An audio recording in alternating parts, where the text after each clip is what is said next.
Amerika hökuməti Xitay qatarlıq dövlətlərdə kişilərin qulğa oxşaş işletiş orqali ishlab chiqarilgan mahsulotlarning Amerika bozoriga kirishini to'sib qolganligini bildirdi.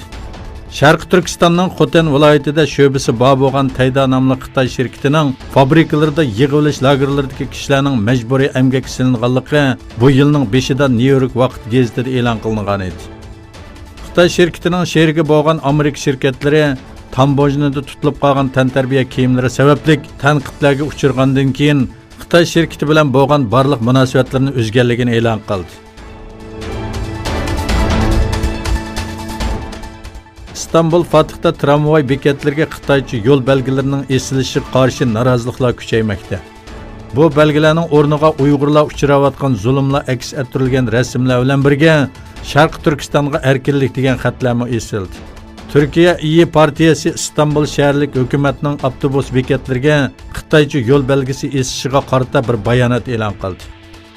Bayonotda Xitoy Sharq Turkistonda Uyg'ur turklarining dini, tili va madaniyatini cheklayotsa, İstanbul şəhərlik hökumətinin avtobus bekatlariga Xitoycha xat yozishining maqsadini tushunamadik. Şanxayda Türkçe viviski esish siyosati bormi yoki İstanbulda Xitoy sayohatchilar to'lqini bo'lib hech kimning xabari yo'qmi deyildi.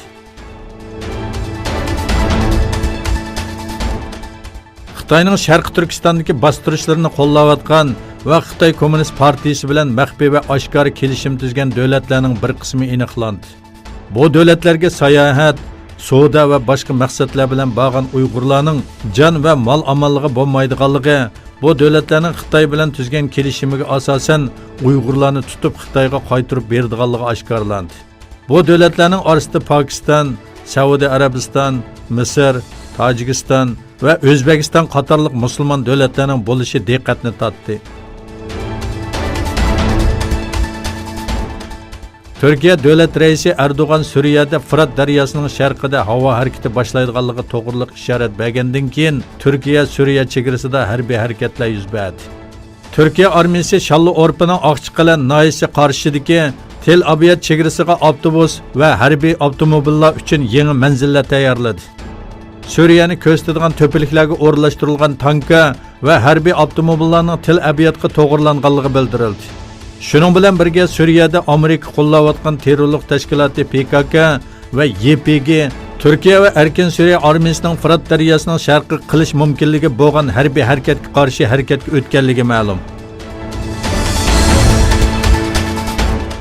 Yevropa İttifaqı panohlanuvchilar bilan munosabatlik eng yangi statistikalarni xalqaro jamiyat bilan o'rtoqlashdi.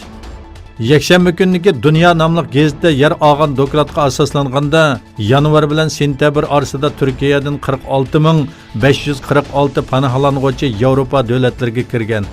Bu raqam oldingi yilning o'xshash mezgiliga qaraganda 23% oshgan. Doklad yana faqat 23 dan 29 sentabr orasida 3710 nafar qonunsiz ko'chmanning Turkiyadan Gretsiyaga kirganligi, bu sonning 2016-yili Turkiya bilan Yevropa İttifaqı imzolagan ko'chmanlar kelishimi yo'lga qo'yilgandan buyongi eng yangi rekord ekanligi ta'kidlandi.